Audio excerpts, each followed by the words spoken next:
आर्णी हद्दीतील एका ढाब्यावर अंमली पदार्थ विरोधात मोठी कारवाई करण्यात आली.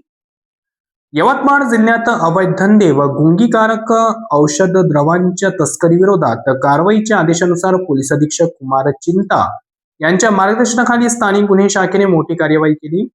दिनांक 18 फेब्रुवारी रोजी स्थानिक गुन्हे शाखा यवतमाळ पेट्रोलिंग करीत असताना गुप्त बातमीदारामार्फत माहिती मिळाली की पोलीस स्टेशन आर्णी हद्दीतील मौजे सुकडी शिवारात नागपूर तुळजापूर हायवे लगत असलेल्या धशमेश पंजाबी ढाबा येथे अंमली पदार्थाची विक्री सुरू आहे. माहितीची खातिरजमा करून वरिष्ठांच्या परवानगीने सायंकाळी 7:30 वाजताच्या दरम्यान छापा टाकण्यात आला.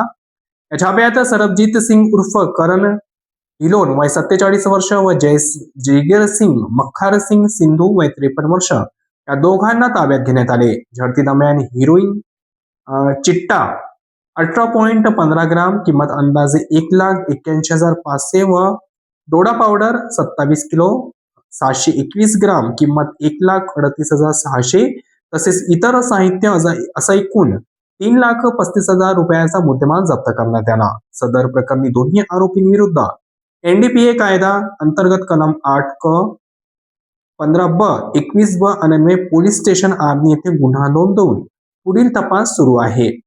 ही कार्यवाही अप्पर पोलीस अधीक्षक अशोक थोरात, उपविभागीय पोलीस अधिकारी दारवा सिद्धेश्वर भोरे व पोलीस निरीक्षक सतीश चावरे यांच्या मार्गदर्शनाखाली स्थानिक गुन्हे शाखेच्या पथकाने यशस्वीरित्या पार पाडली.